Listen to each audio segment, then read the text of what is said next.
Important না। এবার আসেন ব্যাংক গ্যারান্টি। হ্যাঁ, bank guarantee due to lack of sufficient fund to make immediate payment to the seller buyer request for bank guarantee. অনেক সময় দেখা যায় যে একটা বায়ারের টাকা নাই, সে একটা ব্যাংক গ্যারান্টি দিতে যাচ্ছে। এইটা শুধু না, ব্যাংক গ্যারান্টির আরো অনেক কারণ আছে। যারা আমরা টেন্ডার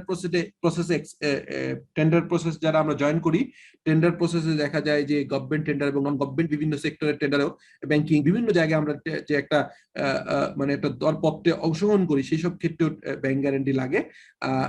এবং ইন্টারন্যাশনালি অনেক সময় ইন্টারন্যাশনাল ইম্পোর্টের ক্ষেত্রেও বা ইন্টারন্যাশনাল কোনো জয়েন্ট ভেঞ্চার বিভিন্ন বিজনেসের ডিলের ক্ষেত্রেও ব্যাংক গ্যারান্টি দেওয়া হয়। এবং ইভেন আপনারা যে আমরা যে ইম্পোর্টেড কাস্টমসের যে বন্ড ফ্যাসিলিটিস এর আন্ডারে ডিউটি ফ্রি আমরা প্রোডাক্ট আনি ফর এক্সপোর্ট, সেই ক্ষেত্রেও ব্যাংক গ্যারান্টি দেওয়া হয়। মানে হচ্ছে আপনি একটা এক্সপোর্ট লাইসেন্স করলেন, করে বললেন যে আমি র মেটেরিয়াল ইম্পোর্ট করব, করে ফিনিশ গুড করে এক্সপোর্ট করব, বাংলাদেশের মার্কেটে বিক্রি করব না, সেক্ষেত্রে আপনাকে ডিউটি ফ্রি একটা ফ্যাসিলিটিস দেয়, যেটাকে বন্ডেড ওয়্যার হাউস বলে। এই বন্ডেড ওয়্যার হাউস নিতে গেলেও আপনাকে বেশ কিছু টাকার ব্যাংক গ্যারান্টি দিতে হয়। সো ব্যাংক গ্যারান্টির ইউটিলিটি ইউজ অনেক জায়গায় আছে। সো আমরা এই টার্মটা খুবই জানি। Bank could serve as a link of trust between both seller and buyer. এখানে দেখা যায় বায়ার এবং সেলারকে, like the letter of credit, bank গ্যারান্টিও one kind of that sort of trust making করে, ট্রাস্ট লিঙ্ক তৈরি করে দেয় between buyer and seller. Bank issues guarantee on behalf of a customer in favor of seller to pay the bank guarantee some money in the event of default by the customer. Seller would deliver the goods on receiving the bank guarantee. আচ্ছা, bank গ্যারান্টির ক্ষেত্রে আমাকে বলেন তো, যে ধরেন যে কেউ বলতে পারবেন, সেটা হচ্ছে যে লেটসে আমি হচ্ছে কল্লোল গ্রুপ, হ্যাঁ, আর আপনারা কেউ একজন বলেন কে চাকরি করেন এখানে, লাতু কোথায় কাজ করেন, বা আর কে আছে? নিপা গ্রুপ, নিপা সেলিনা গ্রুপ, ওখানে ব্যাটটা দেখি স্যার, কয়েকটা জায়গায় আছে ব্যাট। তো আপনার কি প্রোডাক্ট আছে? আপনাদের কি প্রোডাক্ট? গার্মেন্টস। আচ্ছা, ধরেন আমি হচ্ছে কল্লোল গ্রুপ, আমি আপনার এখানে কল্লোল গ্রুপের থেকে আপনাকে করলাম যে আমি সারা বছর আপনার দিব, আপনার হচ্ছে যে অর্গানাইজেশনের টিস্যু প্রোডাক্ট দিয়ে দিব, হ্যাঁ, সমস্ত টিস্যু প্রোডাক্ট দিব। সো আপনি বললেন ঠিক আছে, আমি পেমেন্টটা করব 3 মাস পর পর। তা আমি আপনাকে 3 মাস ধরে বসে থাকবো? তখন আমি বললাম ঠিক আছে, আপনি একটা কাজ করেন, আপনি একটা ব্যাংক গ্যারান্টি দেন যে 3 মাসে আপনি 1 কোটি টাকার প্রোডাক্ট দিবেন, আমি 3 মাস পরে টাকাটা পাবো। এখন আপনার গ্রুপটা, নিপা গ্রুপ বা দীপক গ্রুপ, 1 বছর পর 3 মাস পরে টাকাটা দিল না, তখন আমি কল্লোল গ্রুপ থেকে আমার কি আছে, মানে কি রাইট আছে, আমি কিভাবে টাকাটা আদায় করবো? এটা কি প্রসেস হয়, এটা কি জানেন যে ব্যাংক গ্যারান্টি কিভাবে এনক্যাশ করে বা কি করতে হয়? বলবেন, আইডিয়া আছে? কারণ স্যার তো এগ্রিমেন্টটা যেটা ফিল করলো, ওটা ব্যাংকে ইস্যু করলে তো ব্যাংকে টাকাটা দিয়ে দিতে পারতো। মানে বিষয়টা এরকম, আমি ক্লিয়ার করি। লেটস সে আমি কল্লোল গ্রুপ আপনার কাছে প্রোডাক্ট দিল, 3 মাস পরে আপনি টাকা দিবেন। তো কল্লোল আপনাকে মোর ট্রাস্টের জন্য একটা ব্যাংক গ্যারান্টি দিতে বললো, আপনি একটা ব্যাংক গ্যারান্টি দিলেন। এরপরে আপনি 3 মাস পরে যদি টাকা না দেন, নর্মালি কি হয়, ব্যাংক গ্যারান্টি ফেরত দিয়ে দিবে কল্লোল, আপনি টাকা দিয়ে দেবেন, এটাই হচ্ছে জেন্টলম্যান এগ্রিমেন্ট। এখন আপনি টাকা দিলেন না, তখন সঙ্গে সঙ্গে কল্লোল ব্যাংকে এই ব্যাংক গ্যারান্টি সাবমিট করবে, এবং ব্যাংক অন বিহাফ অফ ওই আপনার গ্রুপ কল্লোলকে টাকা পেমেন্ট করে দিবে। এটাই হচ্ছে ব্যাংক গ্যারান্টি এনক্যাশমেন্টের আর একটা প্রসেস। আর নর্মালি তো ব্যাংক গ্যারান্টি এনক্যাশ করা হয় না, ব্যাংক গ্যারান্টি ফেরত দেওয়া। তারপরে আমরা গভর্নমেন্ট টেন্ডার গুলো যে পার্টিসিপেট করি, সাধারণত দেখা যায় যে আপনার গভর্নমেন্ট একটা লেটস আপনাকে লিফট কিনবে বা জেনারেটর কিনবে। সো আমি সুপারস্টার গ্রুপে দীর্ঘদিন কাজ করেছি, সেখানে ধরেন আমরা লিফট সেল করি। সো এখন গভর্নমেন্ট বললো যে ভাই টেন্ডার করছি, কে কে দিবে? আমি বললাম যে আমরা অটিস লিফট দিব। তো তখন গভর্নমেন্ট বললো ঠিক আছে, আপনি একটা পারফরমেন্স গ্যারান্টি দেন। হ্যাঁ, সো এখন কোশ্চেন হচ্ছে, আপনার 3 মাসের পরে লিফট লাগানোর কথা, আপনি লিফটটা লাগাইতে পারলেন না, ফেল করলেন, তখন ওই লেটস সে এটা ওয়াসা বা ডেসা বা গভর্নমেন্টের যে কোনো অথরিটি, সঙ্গে সঙ্গে যদি আপনি fail to do so the as per the agreement of the bank guarantee, সঙ্গে সঙ্গে সে ব্যাংকে এটা এনক্যাশমেন্টের জন্য পাঠাইতে পারে। একইভাবে আমরা যে ডিউটি দেই গভর্নমেন্টের এনবিআর বা আমরা কাস্টমস অথরিটি, যে আমরা একটা ব্যাংক গ্যারান্টি দিলাম যে আমরা ডিউটিটা পরে দিব, বা ডিউটির ব্যাপারে একটা কোশ্চেন আছে, এখানে ডিউটির ফিগার নিয়ে আমাদের ভিতর ডিসপিউট আছে, একটা ব্যাংক গ্যারান্টি দিয়ে আমি প্রোডাক্ট ছাড়া আনলাম। সো কোনো কারণে এই ব্যাংক আমার টাইমে আমি দিলাম না, সঙ্গে সঙ্গে ব্যাংক গ্যারান্টি এনক্যাশ করতে পারে। So this is the process. Any question from anyone? Sir আসসালামু আলাইকুম স্যার। স্যার স্যার আসসালামু আলাইকুম স্যার, একটা কোশ্চেন ছিল যে আমরা স্যার যেরকম বিল ডিসকাউন্টেড হয়, হ্যাঁ, এরকম কি ব্যাংক গ্যারান্টি ডিসকাউন্টিং কোনো সিস্টেম আছে কিনা স্যার? বিল ডিসকাউন্টিং না, আসলে ব্যাংক গ্যারান্টিতে ডিসকাউন্টিং হয় না। এইটা আপনি যেটা বলার চেষ্টা করছেন সেটা হচ্ছে কিরকম, যে ধরেন আমি বুঝতে পারছি আপনার ভিউটা আমি বুঝতে পারছি। সেটা হচ্ছে যে আমি একটা বাকিতে সেল করেছি, তো তার ডকুমেন্ট তো নরমালি ইনভয়েস আছে, আমি মানে চালানে রিসিভ করে এনেছি। লেটস সে আমি যে উদাহরণটা একটু আগে দিচ্ছিলাম যে কল্লোল 1 কোটি টাকা টিস্যু প্রোডাক্ট সেল করছে, সো আমি ইনভয়েস দিয়েছি, তারপরে চালানের অ্যাকসেপ্টেন্স আছে। এর বাইরে ব্যাংক গ্যারান্টি দিলে সাম সর্ট অফ কনফার্মেশন যে আমি প্রোডাক্টের টাকা পাবো। সো ব্যাংক গ্যারান্টিকে শো করে আমি শর্ট টার্ম এই ব্যাংক থেকে লোন নিতে পারি। এটাকে ঠিক ডিসকাউন্টিং না বলে আমরা বলতে পারি যে সাম সর্ট অফ, যে ব্যাংক থেকে ব্যাংক গ্যারান্টিটা, ব্যাংক তো জানেই যে এই টাকাটা সে পাবে, তো সেক্ষেত্রে ব্যাংক এর এগেইনস্টে লোন দিতেই পারে। যেটাকে বিলকে ডিসকাউন্টিং করি, এটা করা যেতে পারে, এটা খুব মানে আনইউজুয়াল না। হ্যাঁ, ঠিক আছে, ইউ আর রাইট। ওর কোশ্চেনটা সবাই বুঝতে পারছেন কিনা সেটা হচ্ছে যে ব্যাংক মানে পেমেন্ট গ্যারান্টি তো আমি পাবোই টাকা, সেই টাকাটা শর্ট টার্ম ব্যাংক থেকে লোন করা যায়, যেটাকে বিল ডিসকাউন্টিং বলে। আসলে ব্যাংকিং টার্মে এত জিনিস আছে, এই যে বিল ডিসকাউন্টিং বলে একটা টার্ম আসলো, ফ্যাক্টরিং বলে একটা কথা আছে, এগুলো আসলে কখন বলবো কিভাবে বলবো আমি নট শিওর। মানে আমি যেটা করব, এই ক্লাসে তো আগে আমি নেইনি, অন্যরা এই সাবজেক্টটা নিত আপনার আগের ব্যাচগুলোতে। সো এই রিলেটেড যত টার্ম আছে ক্লাসে না হলেও আমি ছোট ছোট করে, আমি যেরকম 5-7 মিনিটে ভিডিও বানায় ছেড়ে দিই, ওরকম ভাবে আপনাদেরকে একটু দিয়ে দিব। সো এখানে ফ্যাক্টরিং আছে, বিভিন্ন টার্ম আছে। সো আসলে মানে মানে নির্দিষ্ট ক্লাসের ভিতর সব জানাটাও একটু কঠিন, বাট কন্টিনিউয়াস লার্নিং করতে হবে। Bank guarantee, bank assess the financial viability and credit history of the customer before issuing the bank guarantee in favor of the third party. যে কোনো লোক যে ব্যাংক গ্যারান্টি চাইলে ব্যাংক ইস্যু করে না, ব্যাংকের একটা ব্যাংক গ্যারান্টি লিমিট থাকতে হয়। ব্যাংক গ্যারান্টি লিমিট ছাড়া আপনাকে দেয় না, লিমিট ছাড়াও দিতে পারে, বাট সেখানে আপনার 100% মার্জিন রাখতে হয় বা এফডিআর দিতে হয়। Bank guarantees are given against collateral such as fixed deposit, share, mutual fund and etc. অনেক সময় এগুলো ছাড়াও দেয় যদি কনসলিডেটেড একটা ফাইন্যান্সিয়াল মানে একটা কনসলিডেটেড আপনার একটা ব্যাংকের লিমিট থাকে, এটা কম্পোজিট লিমিট বলে। লেটস সে আপনার এলসি লিমিট 100 কোটি টাকা, তার এগেইনস্টে টিআর লিমিট আছে বা যেটাকে এলএটিআর বলে, সেটা লিমিট আছে 80 কোটি টাকা বা 90 কোটি টাকা। তারপরে ওয়ার্কিং ক্যাপিটাল বা ওডি লোন আছে 20 কোটি টাকা, ব্যাংক গ্যারান্টি 5 কোটি টাকার লিমিট। এই ধরনের একটা কনসলিডেটেড কম্পোজিট লিমিট থাকে। আমি আপনাদেরকে বিভিন্ন স্যাংশন, বিভিন্ন কোম্পানির স্যাংশনের নাম ডেকে দেখাবো যে কিভাবে থাকে এটা। সো অ্যাপার্ট ফ্রম দিস, এই স্যাংশন ছাড়াও অনেক ক্ষেত্রে টাইম টু টাইম করানো যায়, বাট সেক্ষেত্রে ব্যাংকের সাথে রিলেশন থাকতে হয় এবং আপনার ক্রেডিট অর্ডিনেন্স তারা জানে, এবং জেনে আপনাকে 100% এফডিআর রেখে, শেয়ারকে রেখে, মিউচুয়াল ফান্ড বা এই ধরনের জিনিস রেখে আপনাকে ব্যাংক গ্যারান্টি ইস্যু করতে পারে। Any question so far? Sir আমার একটা কোশ্চেন ছিল প্লিজ। স্যার, ওই আপনি বলছিলেন যে যেটা হচ্ছে ক্রেডিট মানে সিসি ক্যাশ ক্রেডিট, এইটা হচ্ছে ওভারড্রাফট আর নিয়ারলি জেনারেলি মানে সেম, কিন্তু আমি সেম না স্যার? হ্যাঁ, প্রায় একই রকম সেম, কিন্তু আমরা আবার ওখানে বলা হচ্ছে যে সিসি লোনটা হচ্ছে ওয়ার্কিং ক্যাপিটালের মতো, দ্যাট মিন্স লেস দ্যান 1 ইয়ার, মানে শর্ট টার্ম, তাই না স্যার? হ্যাঁ, এই কোশ্চেনটা করছেন কে? কোশ্চেনটা কে করছেন? ফারুক স্যার। ফারুক, হ্যাঁ, ওকে প্লিজ। আর বুঝতে পারছি আপনার কোশ্চেন, আর কিছু? তাহলে কি স্যার ওই ওভারড্রাফট গুলো কি লেস দ্যান 1 ইয়ার হয়? ঠিক আছে, আচ্ছা বুঝতে পারছি। আসলে এই জায়গাটাতেই প্রবলেম। আপনি যেটা বলছেন সেটা হচ্ছে একই জিনিস, আমি বলছি একই, এটা একই মানে একই। ওভারড্রাফট ফ্যাসিলিটিসও কিন্তু 1 বছর করে রিনিউয়াল করতে হয়। মাথায় রাখতে হবে, ওভারড্রাফট ফ্যাসিলিটি সাধারণত 1 বছর না, এটা চলতেই থাকে, কিন্তু কন্ডিশন হচ্ছে প্রত্যেক বছর আপনাকে রিনিউয়াল করতে হয়। এটা তো আপনার জানতে হবে, আমি সামনে বলবো। সেটা হচ্ছে যে আপনার একটা ওডি লিমিট আছে, নট নেসেসারি যে আজীবন আপনি একবার নিছেন আর কিছু করতে হবে তা না। প্রত্যেক বছর আপনি এইটুকু ফারুক একটু করে দেন, মিস করে দেন। শব্দ আসতেছে কার থেকে?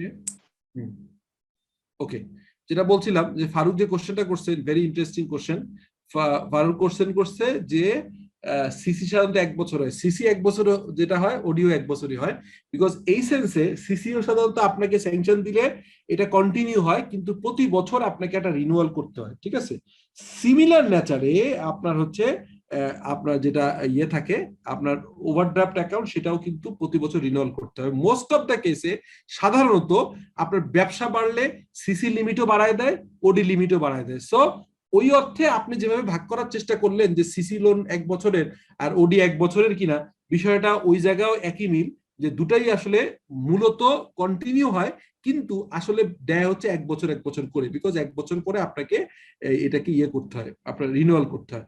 আর সিসির ক্ষেত্রে কোনো কোনো ব্যাংক টার্ম দিতে পারে যে আপনি বছরে একবার নীল করে ফেলবেন, সমস্ত টাকা কোনো একটা সময় নীল করে আবার নিবেন, কিন্তু ওডির ক্ষেত্রে এরকম কোনো কন্ডিশন নাই। সেই জায়গায় একটু ডিফারেন্সিয়েট করা যেতে পারে, এটা ব্যাংকিং প্র্যাকটিসের ডিফারেন্সের কারণে। সাধারণত কোনো কোনো জায়গায় সিসি লোনে দেখি বলা হয় যে একবার আপনি ফুল নীল করবেন আবার নিবেন, এরকম টার্ম দেয়া থাকলেও থাকতে পারে, কিন্তু ওডির ক্ষেত্রে এরকম কোনো টার্ম সাধারণত দেয়া থাকে না। কিন্তু তারা বলে যে ভাই আপনার সেলস প্রসিড গুলো এখানে জমা করেন, ট্রানজেকশন দেখান যে আপনি যে এই টাকাটা নিয়ে মানে খেয়ে ফেলেন না অথবা বাইরে পাচার করেননি, আপনি ব্যবসায় কাজে লাগাইছেন, এটা বোঝানোর জন্য আপনাকে বারবার রিকারিং ভাবে পেমেন্ট এখান থেকে নেন এবং রিসিভ এখানে করেন। আমার কোশ্চেনটা এবার বুঝতে পারছেন ফারুক? বুঝতে পারছি। তাহলে স্যার ওই যে সিডি মানে সার্টিফিকেট অফ ডিপোজিট, তাহলে এই ক্ষেত্রেই দেওয়া হয়, তাই না স্যার? মানে যে আমরা যে আপনি যেটা বলতেছেন না, আপনি এটা বলতেছেন কি, আমি তো জেনারেলি পড়াচ্ছি, আপনি হয়তো কোনো একটা পার্টিকুলার ব্যাংকের বা পার্টিকুলার সিস্টেমের একটা এক্সাম্পল দিচ্ছেন, আমি এখানে যাই বলতেছি সেটা কিন্তু বলতেছি জেনারেল ক্ষেত্রে। এরপরে ধরেন সোনালী ব্যাংক একরকম নেচারের করতে পারে, আবার হয়তো ব্যাংকিং গ্যারান্টিতে এক এক রকম, এক এক বিজনেসের ক্ষেত্রে এক এক রকম হতে পারে। রাইট। আমি একটু জেনারেল পড়াচ্ছি, এবং জেনারেল ক্ষেত্রে সিসি এবং অডির ভিতরে কিছু সামান্য পার্থক্য থাকলেও এটা আসলে সিনোনিমাসলি ইউজ করা যায়, সেটাই বলছি। ওকে, স্যার কন্টিনিউশন করা যাবে রিনিউয়াল সিস্টেমে। হ্যাঁ রাইট, বাট রিনিউয়াল তো করতেই হবে।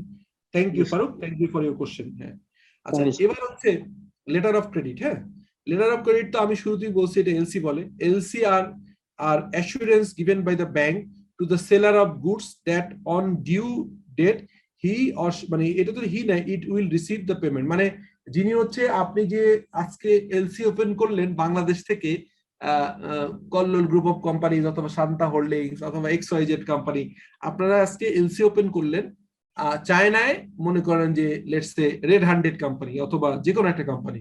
সো এই যে আপনার এলসি ওপেন করলেন, সো এলসি ওপেন করার মানে হচ্ছে যে ইউ আর শিওর দ্যাট আপনি প্রোডাক্টটা রিসিভ করবেন, যদি ওই কোয়ালিটি অ্যাসপেক্টে বা অন্য অ্যাসপেক্টে কোনো ডিফারেন্স না হয়। তো আপনি এলসি ওপেন করলেন ব্যাংকের মাধ্যমে, বাংলাদেশের যে কোনো ব্যাংক, সোনালী রূপালী হতে পারে, ব্যাংক এশিয়া, প্রাইম ব্যাংক হতে পারে, ইউসিবিএল হতে পারে, যে কোনো ব্যাংক, মিউচুয়াল ট্রাস্ট। এই এলসি ফর্মটা আমি দেখাবো এখানে আপনাদের পরে। সো এই এলসিটা যে করলেন, এলসিটা করার পরেই আপনি কি হলো, আপনি হচ্ছে যে এলসি করার পরে আপনার হচ্ছে যে এলসিটা ট্রান্সমিট হয়ে গেল আপনার যে সেলারের, যে এক্সপোর্টারের হচ্ছে ব্যাংকে। এক্সপোর্টার আবার ওইটা নিল, নিয়ে সে ইয়ে করলো, আপনার হচ্ছে যে এক্সপোর্টার ওইটা আপনার হচ্ছে যে নিয়ে এলসি পেয়ে তার প্রোডাকশন কমপ্লিট করে শিপমেন্ট করে দিল। শিপমেন্টের সঙ্গে সঙ্গে একটাকে এটাকে বলে শিপিং ডকুমেন্টস বা হচ্ছে যে বিল অফ এক্সচেঞ্জ সহ বিভিন্ন রকম ডকুমেন্ট পাঠাই দিল। এই ডকুমেন্টটা আসলো আপনার হাতে, দুইটা ডকুমেন্ট ছাড়ে, একটা হচ্ছে যে আপনার ওই প্রোডাক্টের সাথে পাঠায় দেয় প্যাকিং ম্যাটেরিয়াল এগুলো সব পাঠায় দেয়, ইনভয়েস, প্রথমে তো প্রোফর্মা ইনভয়েস দেয়, পরে হচ্ছে অ্যাকচুয়াল ইনভয়েস দেয়, এগুলো পাঠায় দেয়। পরে ডকুমেন্টটা ব্যাংক থেকে রিলিজ করে, আপনি যদি ক্যাশ আর সাইট হয় তাহলে আপনি ক্যাশ পেমেন্ট করেই আপনার নিতে হবে ডকুমেন্ট, এবং ডকুমেন্ট নিয়ে মাল ছাড়াইতে পারবেন কাস্টমস হাউস দিয়ে। আর যদি আপনি যদি কোনো লোকাল লোন, মানে আপনার এলএটিআর ফ্যাসিলিটিস থাকে, লোকাল লোন নিতে পারেন, অথবা যদি ইউপাস থাকে ফরেন লোন নিতে পারেন।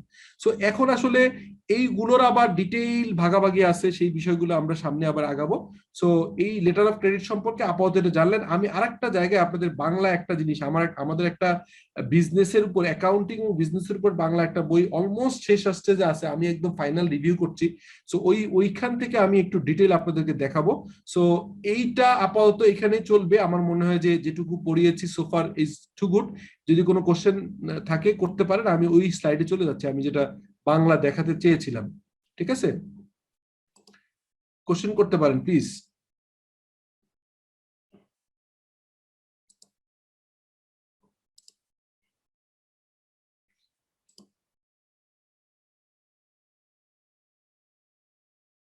ইয়ে আছেন, মঈন ওরা আছেন, মঈন যারা যারা ঢুকছিল ওরা কি আছে ক্লাসে?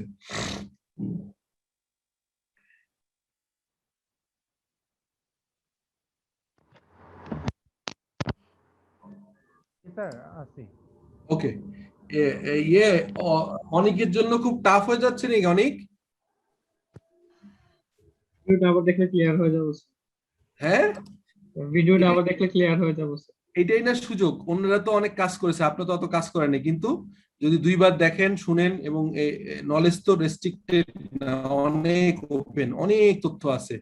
তবে বাংলাদেশের এই সব বিষয়ের উপর ভিডিও কম, ইন্ডিয়ানরা প্রচুর ভিডিও করে রাখছে হিন্দিতে, সো বাংলাদেশে কম। এখন ধরেন আমরা এই ক্লাসগুলো নিতে থাকলে রেগুলার হয়তো এগুলো থাকবে, লোকজন জানতে পারবে।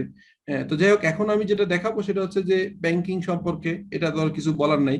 এবং ব্যাংকের অ্যাকাউন্টের ভিতরে বিভিন্ন অ্যাকাউন্ট হয়। কারেন্ট অ্যাকাউন্ট আপনারা জানেন, কারেন্ট অ্যাকাউন্ট ইজ অ্যাকাউন্ট যেখানে আসলে আনলিমিটেড ডিপোজিট তোলা যায় এবং করা যায়। সবসময় আপনি টাকা জমা দিবেন, তুলবেন, একই দিনে বারবার জমা দিবেন, বারবার তুলবেন, কোনো রকম কোনো রেস্ট্রিকশন নাই। এটা বরঞ্চ উল্টা আপনার এই অ্যাকাউন্টে চার্জ নেওয়া হয়, আপনাকে কোনো ইন্টারেস্ট সাধারণত পেমেন্ট করে না, উল্টা আপনাকে চার্জ নেওয়া হয়। ওভারড্রাফট অ্যাকাউন্ট তো অলরেডি আমি একটু আগে বলেছি, জলদি হিসাবে গচ্ছিত অর্থের এগেনস্টে এটাকে ওভারড্রাফট মানে হচ্ছে আসলে লোন অ্যাকাউন্ট। তারপরে সেভিংস অ্যাকাউন্ট, যেটা সঞ্চয় অ্যাকাউন্ট বলে, সাধারণত অর্গানাইজেশন গুলো সেভিংস অ্যাকাউন্ট করে না, পার্সোনাল লেভেলে সাধারণত করে। তারপর হচ্ছে রিকারিং ডিপোজিট অ্যাকাউন্ট, এটাও একই রকম, ওয়ান কাইন্ড অফ এই সেভিংস এরই, বাট বারবার ডিপোজিট করা যায়। ফিক্সড ডিপোজিট বা যেটাকে এফডিআর বলে, ফিক্সড ডিপোজিট স্থায়ী জমা, এটাকে এফডিআর বলে আমরা জানি। সো এফডিআর কিরকম হয় এটা একটা এক্সাম্পল এখানে দেয়া আছে, ঠিক আছে? সো বিসলিউশন নামে একটা কোম্পানির আমাদের কনসার্নের একটা লেটস সে টার্ম ডিপোজিট করা ছিল শাহজালাল ব্যাংকে, এটা just for your I mean ইয়ে যে কিরকম একটা এফডিআর হয়, সেটা একটা জিনিস এখানে আছে। চেক রেজিস্টার হচ্ছে বেসিক্যালি আমাদের অর্গানাইজেশনের কাজ। আমরা যত চেক ইস্যু করি সেই চেকগুলোর মূলত হচ্ছে চেক রেজিস্টার রাখা অত্যন্ত জরুরি। আদারওয়াইজ চেকের মাধ্যমে অনেক ধরনের ফ্রড হয়। আমরা জানি অর্গানাইজেশন গুলোর থেকে অ্যাকাউন্টেন্ট বা যারা অ্যাকাউন্টসে কাজ করে অনেক সময় অনেক ধরনের ঘাপলা করে থাকে। চেক রেজিস্টারের মাধ্যমে কিন্তু এই ধরনের দুর্নীতিগুলো বন্ধ করা সম্ভব।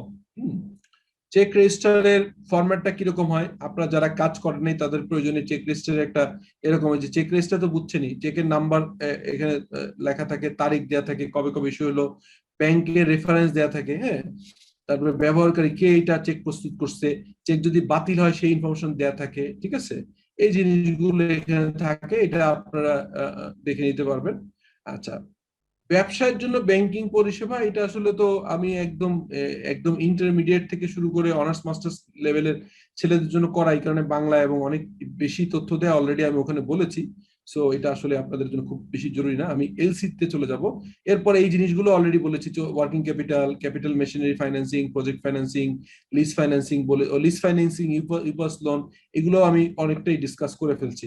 এলসি ওপেন করার হচ্ছে যে মর্টগেজ ইজারা বা মর্টগেজের কথা বলছি, প্রকল্প লোন বা প্রজেক্ট লোন বলছি, ব্যাংক গ্যারান্টি বলেছি, এটা আপনাদের হয়ে গেছে। আর হচ্ছে যে ব্যাংক লোনের কি বেনিফিট, অর্থ সরবরাহ, এটা আমরা জানি। এটা তো আসলে ব্যাংকের সিস্টেমের মাধ্যমেই কিন্তু হয়। আমরা বিজনেসের লোন করতে পারি এবং এর মাধ্যমে অর্থনীতি সচল থাকে, এটা তো আসলে জেনারেল কথাবার্তা। এবার আপনি যদি বলেন যে লোনের ইন্টারেস্ট সম্পর্কে বলেছি, অনেক ধরনের হিডেন কস্ট থাকে, বিভিন্ন চার্জ থাকে, এলসি কমিশন, সিআইবি রিপোর্টের জন্য টাকা নেয়, বিভিন্ন লোন প্রসেসিং এর ফি নেয়, তারপর সময় হচ্ছে যে আপনার ওই যে অ্যাকাউন্ট স্টেটমেন্টের জন্য টাকা নেয়, এই ধরনের টাকাগুলো নেয়। এটা বার্গেনিং এর জায়গা, আপনারা যারা প্রফেশনালরা ব্যাংকারদের সাথে এইসব জায়গায় বার্গেন করে কস্ট টু দ্য কোম্পানি কমাইতে পারবেন, ঠিক আছে? তো আমি এখন সরাসরি এগুলো অলরেডি ডিসকাস করা, আপনার লেটার অফ ক্রেডিটে যাই। লেটার অফ ক্রেডিট সম্পর্কে অলরেডি ওখানে ওভারঅল ধারণা দিয়েছি। সো লেটার অফ ক্রেডিটের সাথে জড়িত থাকে এই জায়গাটা একটু পড়ি, আপনারা যেহেতু লেটার অফ ক্রেডিট সম্পর্কে আর একটু বেশি বলতে চেয়েছিলাম। এলসি বা লেটার অফ ক্রেডিট হলো ব্যাংক প্রদত্ত চিঠি বা যা ক্রেতার পরিশোধিত টাকা বিক্রেতার নিকট সময় মতো এবং সঠিক পরিমাণে পৌঁছানোর নিশ্চয়তা প্রদান করে। এক্ষেত্রে ক্রেতা যদি ক্রয়ের অর্থ প্রদান করতে ব্যর্থ হয় তাহলে ব্যাংক সম্পূর্ণ বা অবশিষ্ট টাকা পরিশোধ করতে বাধ্য থাকবে। ব্যাংক এই রিস্ক নিয়েই লেটার অফ ক্রেডিট ইস্যু করে যে বায়ার বা ইম্পোর্টার টাকা না দিলেও ব্যাংক টাকা দিয়ে দিবে। এই কারণে এক্সপোর্টার এখানে কনফিডেন্ট থাকে। আদারওয়াইজ এখানে এলসির ভিতরে আবার অনেকগুলো টার্ম আছে, সেটা কনফার্ম এলসি বলে, অ্যাড কনফার্মেশন। এটাও আবার সামনে আপনারা দেখতে পারবেন অ্যাডভান্স লেভেলে যখন জানবেন। সো এটা আপাতত এটুকু জানলেই চলবে। এখানে লেটার অফ ক্রেডিট বা এলসির সাথে কতগুলো প্রসেস বা কতগুলো পক্ষ জড়িত, যেমন এখানে অ্যাপ্লিকেন্ট বলে। অ্যাপ্লিকেন্ট মানে হচ্ছে যিনি এলসি খুলবে, মানে যিনি ক্রেতা বা আমদানিকারক বা কাস্টমার, যিনি হচ্ছে ব্যাংকের মাধ্যমে এলসি খুলবেন, he is a potential importer or a customer, এটাকে অ্যাপ্লিকেন্ট বলা হয়। বেনিফিশিয়ারি বলা হয় কাকে, সেটা হচ্ছে যিনি রপ্তানিকারক বা সেলার, তাকে বলা হয় বেনিফিশিয়ারি। সো আপনারা যখনই অ্যাপ্লিকেন্ট বুঝবেন তখনই বুঝে ফেলবেন যে ইম্পোর্টারকে অ্যাপ্লিকেন্ট বলা হয়। আর এটা কিন্তু ইন্টারন্যাশনাল ক্রেডিট যে আইসিসির যে টার্ম গুলো, আপনার ওই যে লাতু যেটা বললো যে আইসিসি মানে ইন্টারন্যাশনাল চেম্বার অফ কমার্স, সেখানে টার্ম গুলো এই নামেই আছে। এবং ইনকো টার্ম বলেন বা ব্যাংক যেটাকে ও বলছে বিভিন্ন রকম ফর্ম থাকে, হ্যাঁ, সেই জায়গাগুলো কিন্তু এলসিএফ ফর্ম সহ সব জায়গায় এই নামগুলোই থাকে। এই কারণে আপনাদের নামগুলো জানতে হবে, অ্যাপ্লিকেন্ট, বেনিফিশিয়ারি। এরপর issuing bank. What is issuing bank? এই ব্যাংক বায়ার বা আমদানিকারকের পক্ষে এলসি ইস্যু করে। যেমন বাংলাদেশের ব্যাংক এশিয়া বা প্রাইম ব্যাংক, আপনি যদি ইম্পোর্ট করতে চান তাহলে আপনার যে ব্যাংক, সেই ব্যাংককে আমরা বলবো ইস্যুইং ব্যাংক। এটাকে আবার ওপেনিং ব্যাংকও বলা হয়, এটাকে আবার ওপেনিং মানে এলসি ওপেনিং ব্যাংকও বলা হয়। এরপরে আরেকটা ব্যাংক আছে, এটাকে অ্যাডভাইজিং ব্যাংক বলে। What is advising bank? Advising bank হলো ওপেনিং ব্যাংকের বা এই ইস্যুইং ব্যাংকের প্রতিনিধি। মানে বাংলাদেশের প্রাইম ব্যাংকের ধরেন অ্যাডভাইজিং ব্যাংক হলো স্ট্যান্ডার্ড চার্টার অথবা এইচএসবিসি অথবা কমার্শিয়াল ব্যাংক অফ সিলন অথবা সিটি ব্যাংক, সিআইটিআই যেটা বাইরের ব্যাংক, সিআইটিআই সিটি ব্যাংক। হ্যাঁ, তো এখানে কি বলছে, অ্যাডভাইজিং ব্যাংক হলো ওপেনিং ব্যাংকের প্রতিনিধি।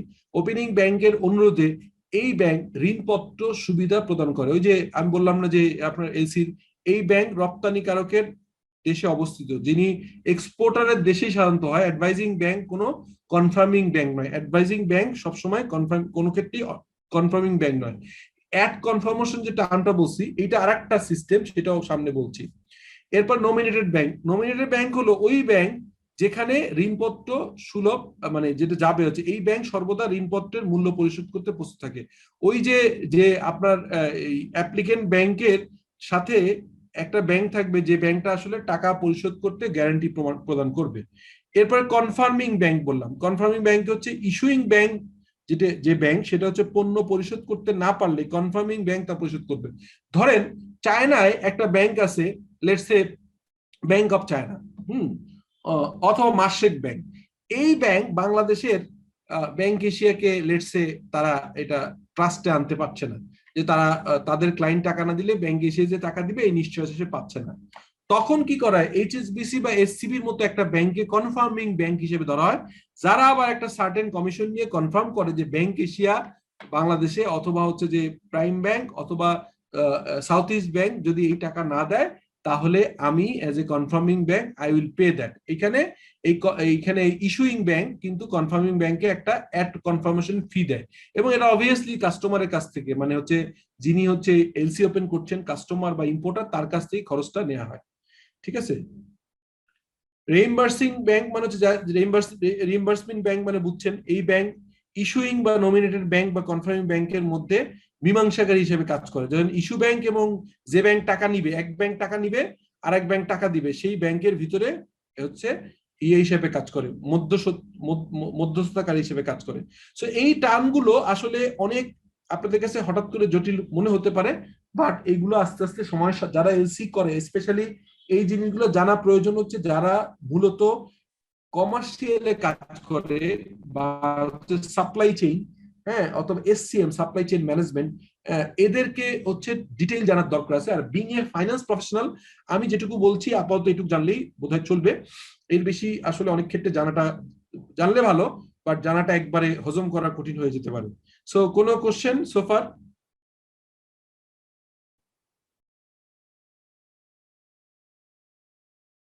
স্যার একটু নমিনেটেড ব্যাংকটা স্যার আবার একটু। ও, নমিনেটেড ব্যাংক হচ্ছে ধরেন আমি ওই যে যেটা বললাম যে চায়নায় আমি তো ইম্পোর্ট করছি, আমার ব্যাংকের নাম হচ্ছে প্রাইম অথবা ব্যাংক এশিয়া, বাংলাদেশের ব্যাংক। এই ব্যাংকে আমরা বলছি হচ্ছে মূলত হচ্ছে অ্যাপ্লিকেন্ট ব্যাংক, ঠিক আছে? হ্যাঁ, তো এটা হচ্ছে আমাদের ব্যাংক, ঠিক আছে? এটা হচ্ছে আমাদের হচ্ছে যে ব্যাংক। এখন যার অনুরোধে মানে যার বন্ধে এলসি করছে, আর যেখানে হচ্ছে বেনিফিশিয়ারি হলে রপ্তানিকারক বা সেলারের ব্যাংক। কিন্তু এই যে সেলারের দেশের যে ব্যাংকটা বেনিফিশিয়ারি ব্যাংক, সেই ব্যাংকটা আসলে আবার বাংলাদেশের ব্যাংক এশিয়ার সাথে সরাসরি সম্পৃক্ত নাও থাকতে পারে। সো সেক্ষেত্রে একটা নমিনেটেড ব্যাংক থাকতে পারে যে বাংলাদেশ থেকে, এবং ওই ব্যাংকের মাঝে একটা নমিনেটেড ব্যাংক থাকলো। সেই ব্যাংক কি করলো, সে আবার হচ্ছে চায়নায় বসে আপনার টাকাটা দিয়ে দিল। এই জন্য বলছে এই ব্যাংক সর্বদা ঋণপত্রের মূল্য পরিশোধ করতে প্রস্তুত থাকে। তার মানে হচ্ছে আমাদের দেশের যে অ্যাপ্লিকেন্ট ব্যাংক, সঙ্গে সঙ্গে যে দেশে এক্সপোর্টার বা যিনি প্রোডাক্টটা এক্সপোর্ট করছেন সেলার, সেই ব্যাংকের ওই ব্যাংকারের বেনিফিশিয়ারি ব্যাংক একটা ছোট ব্যাংক বা অপরিচিত ব্যাংক হইতেও পারে, কিন্তু নমিনেটেড ব্যাংক থাকতে পারে যেটা কম্পারেটিভলি বড়, এবং সেই ব্যাংকের মাধ্যমে অনেক সময় অ্যাসুরেন্স থাকে। সো এখানে যেটা অ্যাপ্লিকেন্ট বেনিফিশিয়ারি, এই দুটা ব্যাংক যেমন কনফার্ম থাকে, সঙ্গে সঙ্গে এই যে issuing bank, advising bank, nominated bank এবং কনফার্মিং ব্যাংক সব কিন্তু একসাথে প্রযোজ্য নাও হইতে পারে। অনেক সময় দেখা গেল যে কনফার্মিং ব্যাংক লাগে না, হ্যাঁ, কারণ অ্যাড কনফার্মেশন চাওয়া হয় না। সো নমিনেটেড ব্যাংক হচ্ছে nominated from the sellers part. হ্যাঁ, বোঝা গেছে? জি স্যার, মানে নমিনেটেড ব্যাংকটা স্যার কি ইম্পোর্টারের দেশে থেকে না এক্সপোর্টারের? এক্সপোর্টারের, সাধারণত এক্সপোর্টারের কান্ট্রি। জি জি স্যার, থ্যাংক ইউ। এইগুলা সবগুলো একবারে যে খাটবে তা না, টার্মগুলো যা জানা থাকলো সবসময় দুইটা ব্যাংক তো মিনিমাম থাকবে, 3টা 4টা 5টাও হয়ে যেতে পারে। এই জন্য বিভিন্ন ফর্মে দেয়া আছে। অনেক সময় কোনো দেশের এক্সপোর্টাররা বেশি নক্তাওয়ালা দেশ, যেমন ধরেন বলে লেটস সে ইউরোপ থেকে যদি কোনো প্রোডাক্ট আনতে যান, ইউরোপের ব্যাংকগুলো বলে বাংলাদেশ এদের কোনো নেই, ঠিক নেই, ইন্টারন্যাশনাল ক্রেডিট রেটিং ভালো নাই, বিশেষ করে স্যার ইতালির ব্যাংকগুলো স্যার। হ্যাঁ, তারা ওই যে তারা বলে রিইম্বার্সিং ব্যাংক বলো, অ্যাড কনফার্মিং ব্যাংক বলো, নমিনেটেড, হাজার তারা এগুলো অ্যাড করে। ফলে যেটা হয়, কস্ট অফ ইম্পোর্ট বেড়ে যায়, ইম্পোর্টের কস্টটা বেড়ে যায়। কারণ একটা ব্যাংকে এলসি করব, আর এক ব্যাংক হচ্ছে অ্যাপ্লিকেন্ট ব্যাংক, আর এক ব্যাংক হচ্ছে যেটা থাকবে হচ্ছে যে বেনিফিশিয়ারি ব্যাংক। সো দুইটা ব্যাংকই যদি স্ট্রং হয় এবং আমার যদি ট্রাস্ট থাকে, তাহলে সমস্যা কি, এক ব্যাংক করবে। কিন্তু যত ব্যাংক ভিতরে ঢুকবে, আর প্রত্যেকে তো ফাও ঢুকবে না, বিভিন্ন কমিশন নিবে, এটা কস্ট অফ ইম্পোর্ট বেড়ে যায়। ঠিক আছে, সাইদুল সাহেব ছাড়া আর কোনো কারোর কোশ্চেন? স্যার এই যে অ্যাডভাইজিং ব্যাংক আর এই যে রিইম্বার্সিং ব্যাংক, এটা কি স্যার এই যে সেলারের পক্ষে কাজ করে? এটা আসলে অ্যাডভাইজিং ব্যাংকটা যেটা, এটা হচ্ছে অ্যাডভাইজিং ব্যাংক হলো ওপেনিং ব্যাংকের প্রতিনিধি, মানে হচ্ছে এর প্রতিনিধি, এই যে অ্যাপ্লিকেন্টের প্রতিনিধি, যে অ্যাডভাইজিং, এই যে অ্যাপ্লিকেন্টের, হ্যাঁ, বায়ারের। অ্যাডভাইজিং ব্যাংক ওপেনিং ব্যাংকের প্রতিনিধি। আমি আপনাদের একটা ছবি দেখাই দিব, এর একটা ছবি আছে, এলসি ম্যানেজমেন্টের চমৎকার একটা ছবি আছে, ওইখান থেকে আর একটু বোঝা যায়। আমি তো একটা সংজ্ঞা আকারে দিয়েছি, আমি আপনাদেরকে একটা ছবি নেক্সট দিন দেখাই দিব যে কিভাবে কাজটা চলে। এটা ওই যে আমি যখন এই কোর্সটা করি তখন এটা ছিল আমার কাছে, আমি খুঁজে বের করবো না, আমার কাছে আছে, যে ব্যাংকের সাথে কানেকশন গুলো একটা গ্রাফিক্স এর মাধ্যমে দেখে দিব। ওপেন, এখানে বলা হচ্ছে অ্যাডভাইজিং ব্যাংক হচ্ছে ওপেনিং ব্যাংকের প্রতিনিধি। ওপেনিং ব্যাংকের অনুরোধে এই ব্যাংক ঋণপত্র সুবিধা প্রদান করে। এই ব্যাংক রপ্তানিকারকের দেশে অবস্থিত হয়। তার মানে অ্যাপ্লিকেন্টের ব্যাংক কিন্তু আসলে রপ্তানিকারকের দেশে অবস্থিত হয়। অ্যাডভাইজিং ব্যাংক কোনো কনফার্মিং ব্যাংক না, বাট এর বাইরেও আরেকটা কনফার্মিং ব্যাংক অ্যাড হইতে পারে। ঠিক আছে, তো যাই হোক, এটা আমরা একটা টোটাল একটাকে ওই যে প্রসেস একটা আমি দেখাই দিব না, তখন এটা আই হোপ যে আরো ক্লিয়ার হবে। আচ্ছা, লেটার অফ ক্রেডিটের কিছু পর্যায় রয়েছে, যেমন আমদানিকারক বা রপ্তানিকারকের মধ্যে চুক্তি হয়। প্রথমে একটা এলসি ওপেন করতে যে দাম করে এলসি ওপেন হয় না। প্রথমে নিশ্চয়ই আমাদের ভিতর ডিসকাশন হয়, প্রোডাক্ট কি, কোয়ান্টিটি কি, কতদিনে পেমেন্ট হবে, কত বছরের ওয়ারেন্টি, কত কোয়ান্টিটি যাবে, প্রাইস কি হবে, এই জিনিসটা একটা এগ্রিমেন্ট বা এমওইউ বা এগ্রিমেন্ট হয় প্রথম। দেন আমদানিকারক ইস্যুইং ব্যাংকের মাধ্যমে এলসি ওপেন করে।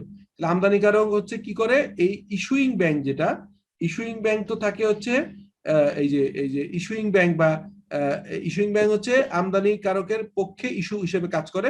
এই ইস্যুইং ব্যাংক আসলে অ্যাপ্লিকেন্ট ব্যাংক আর ইস্যুইং ব্যাংক একও হয়ে যেতে পারে, দুইটা এক ব্যাংকই হইতে পারে, হ্যাঁ, আবার আলাদা হইতে পারে।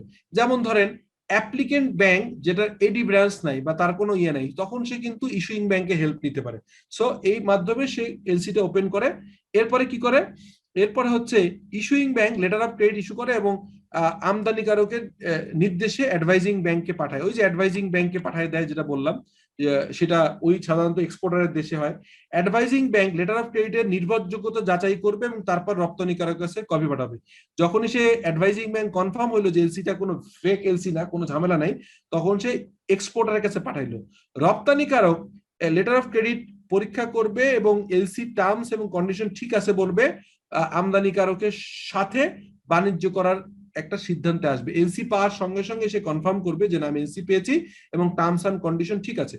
যদি রপ্তানিকারক দেখে যে এলসিতে উল্লিখিত শর্তাবলী সাথে বাণিজ্য চুক্তির কোনো সাদৃশ্য নেই, তাহলে তাৎক্ষণিকভাবে আমদানিকারককে জানাবে এবং সংশোধনের অনুরোধ জানাবে। সাধারণত আমরা ড্রাফট এলসি আগে পাঠাই, মাথায় রেখেন কথাটা, এটাকে বলে ড্রাফট এলসি। ড্রাফট এলসি পাঠানোর পরে হচ্ছে যে এই যে বিভিন্ন ব্যাংকগুলা, ইস্যুইং ব্যাংক, অ্যাপ্লিকেন্ট ব্যাংক, তারপরে কনফার্মিং ব্যাংক, তারপর হচ্ছে যে সেলারের এক্সপোর্টারের ব্যাংক, যেটাকে বলা হচ্ছে যে সেলারের যে ব্যাংক আছে, এই যে বেনিফিশিয়ারি ব্যাংক, এই ব্যাংকগুলো এবং সেলার নিজে, এগুলো বিভিন্ন স্টেজে দেখবে যে কোনো ভুলভ্রান্তি আছে কিনা, বা তাদের যে সেলস এন্ড বাই এগ্রিমেন্ট হয়েছে সেই টার্মগুলো সব আছে কিনা। যদি ঠিক থাকে তাহলে ঠিক, আর তা না হলে এটা সংশোধনের জন্য অনুরোধ করবে। এবং এলসি কিন্তু অ্যামেন্ডেড হয়, ড্রাফট কপি দিয়ে ফাইনাল কপি পাঠানোর পরেও অ্যামেন্ডেড হওয়ার সুযোগ আছে। ঠিক আছে, এটুকু আপনাকে বলে রাখলাম। আসলে আমি যেভাবে ডিটেল বলতেছি, একটা সাপ্লাই চেইনের লোক এভাবে পড়াইলে ভালো হইতো। আমি ফাইন্যান্সের লোক হিসেবে মোটামুটি একটু বেশি বলতেছি, বাট আপনাদের জন্য নলেজ হচ্ছে, বাট এতটা না জানলেও চলবে আর কি। যাই হোক, তারপরে বলতেছি কি, এটা হচ্ছে কি, এই যে এটা আচ্ছা, এরপরে রপ্তানিকারক যখন সংশোধিত এলসি বা নথি পায় তখন সে পণ্য চালানোর ব্যবস্থা করে। মানে সে যদি কোনো অ্যামেন্ডমেন্ট প্রয়োজন হয়, অ্যামেন্ডমেন্ট না হলে তো সংশোধিত দরকার নেই, যদি সে কোনো অবজারভেশন থাকে এটা সংশোধিত করে, যে কারেক্টেড এলসি যখন যায়, অ্যামেন্ডেড এলসি যখন যায়, তখন সে পণ্য চালানোর ব্যবস্থা করে। রপ্তানিকারক মেয়াদের শেষ হওয়ার আগে তার ব্যাংকে নথি উপস্থাপন করবে। তাহলে কি করবে, রপ্তানিকারক যখন তার এই এলসির মেয়াদ যখন শেষ হতে থাকবে তার আগেই কিন্তু সে করবে, এবং ক্রেডিট পত্র অনুযায়ী ব্যাংক নথিগুলি চেক করে এবং ইস্যুকারী ব্যাংকের কাছে প্রেরণ করবে, এবং ইস্যু ব্যাংকের কাছে যখনই সে প্রোডাক্টটা ছাড়বে এবং ইস্যু ব্যাংকের কাছে ডকুমেন্ট পাঠিয়ে দিবে। ইস্যুকারী ব্যাংক ক্রেডিট শর্তাবলী মেনে তা নিশ্চিত করার পর নথি পরীক্ষা করে এবং সেই নথি আমদানিকারকের কাছে পাঠায়, যার মাধ্যমে আমদানিকারক পণ্য গ্রহণের জন্য প্রস্তুত হয়, যেটা এবং ব্যাংকের মাধ্যমে রপ্তানিকারক পেমেন্ট প্রাপ্ত হয় এবং আমদানিকারক মালামাল বুঝে পায়। সো এটা আমি আসলে আরো একটু ইজি করে বলি এখানে বাংলা ভাষা এবং বিভিন্ন কারণে। সিম্পল যেটা হয় যে এতগুলা ব্যাংক সবগুলো সবসময় ইনভলভ থাকবে নট নেসেসারিলি, বাট একটা এলসি প্রসেসে একাধিক ব্যাংক তো বটেই, 3টা বা 4টা ব্যাংক অলওয়েজ ইনভলভ থাকে।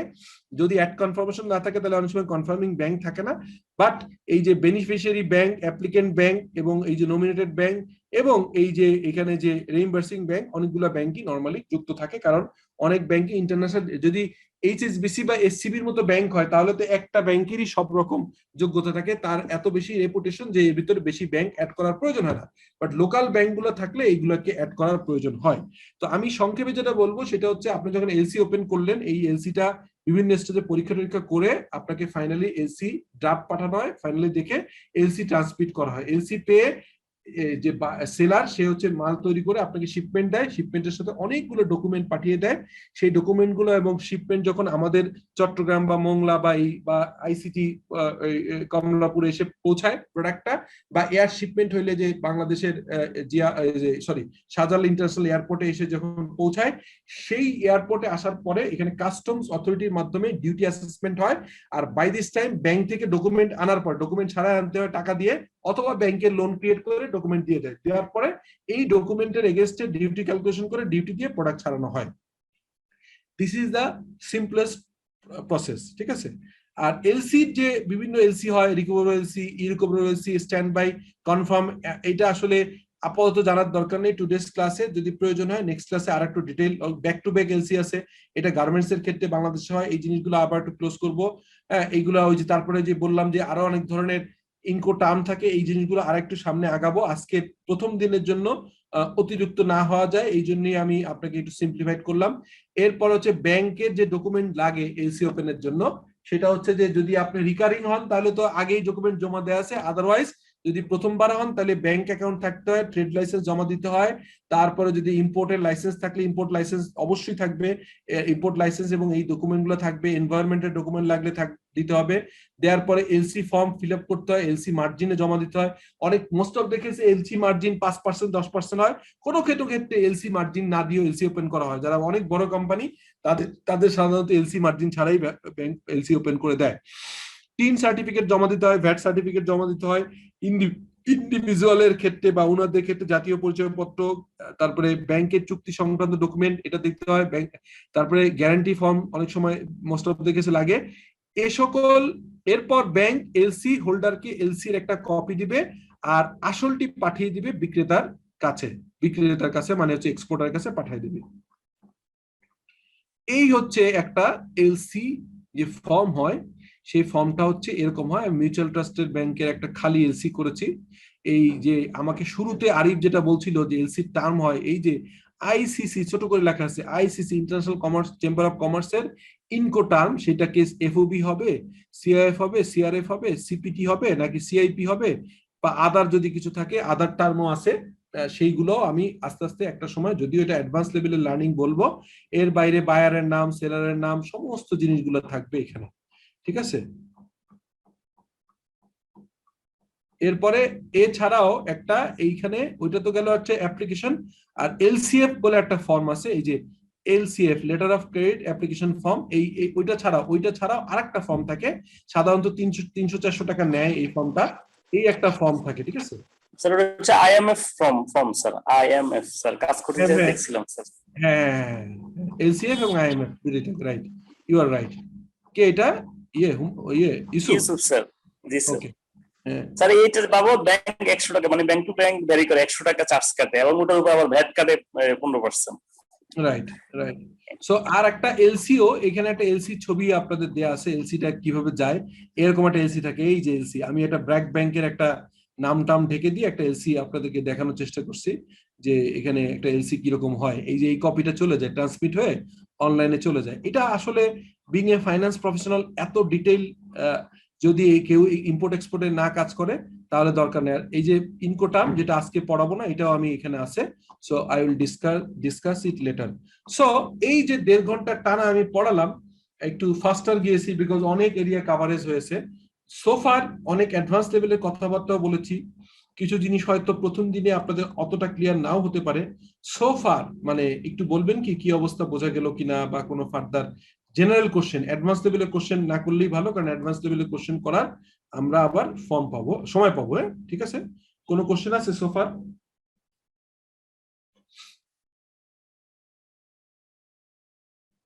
স্যার একটা অ্যামেন্ডমেন্টের কথা বলছিলেন, ওটা কত দিনের মধ্যে করতে হয়? সেলের যে ড্রাফটটা করা হয়, ওইটা আসলে এলসি যে ইয়েটা প্রোডাক্টটা আপনার শিপমেন্ট করার আগ পর্যন্ত করা যায় সাধারণত, শিপমেন্ট করার আগেও সাধারণত অ্যামেন্ডমেন্ট করা যায়, ঠিক আছে। আচ্ছা ঠিক আছে। সো ক্লাসের অলরেডি লোকজন যাওয়া শুরু করছে, ইন্টারনেটে ইদানিং প্রবলেম হচ্ছে, এটা একটা সমস্যা। আবার হয়তো লোকজন লম্বা ক্লাস এবং মানে অ্যাকাউন্টস এর লোকজনদের অনেক বেশি অ্যাডভান্স নলেজ দিয়ে দিলাম, এটা হইতে পারে। সো সোফার কেউ একজন ফিডব্যাক দিবেন যে ক্লাসটা কি আসলে বোঝা গেল, বা মানে আপনাদের জন্য কাজের হলো কিনা, নাকি মানে খুব একটা কাজের হয়নি? স্যার আমি একটু বলি স্যার, সেটা হচ্ছে স্যার, আমি ওই যে এলসি রিলেটেড কনসেপ্ট ক্লিয়ার হওয়ার জন্য অনেক আগে 6 মাস ইভেন 8 মাস আগে হচ্ছে স্যার বিভিন্ন ইউটিউব বা বিভিন্ন লেকচার দেখে স্যার আমি মাথা একবারে খারাপ করে ফেলছিলাম। কিন্তু স্যার আজকে স্যার আপনি আপনার এই বইটাতে যে সুন্দর লেখা স্যার, আমি দেখে গেছি ওইখানে স্যার শেখার জন্য না হইলেও স্যার 10 থেকে 12 ঘন্টা সময় দিছিলাম, কিন্তু স্যার আমি মানে বুঝি নাই বা এত ক্লিয়ার হই নাই। স্যার আপনি যেভাবে সুন্দর মতো লিখছেন স্যার, এটা যদি আগে পেতাম স্যার, তাহলে মানে 1 ঘন্টার ভিতরে সব ক্লিয়ার হয়ে যেতাম স্যার। থ্যাংক ইউ স্যার, এত সুন্দর একটা বই লেখার জন্য স্যার। Thank you. আর কেউ কিছু না বললে আমরা আজকে শেষ করতে পারি, বা কোনো কোশ্চেন না থাকলে। স্যার ওই যে গ্রাফিক্সটা ওইটা দেখাইলে মনে আরো আমাদের ক্লিয়ার হয়ে যাবে। আপনারা নিজেরা একটু ঘাটাঘাটি করেন, কারণ আমি তো অনেক তথ্য আপনাদেরকে দিয়ে দিই, অনেক কিছু বলে দিই। সো আপনাদেরও কোনো জায়গায় আরেকটু ডিটেইল মানে দেখার আগ্রহ থাকলে অনেক কিছু পেয়ে যাবেন। এলসি প্রসেস ছোট ছোট ভিডিও আছে, তারপরে আমি আপনার ওইটা কালেক্ট করে নিব, অসুবিধা নেই।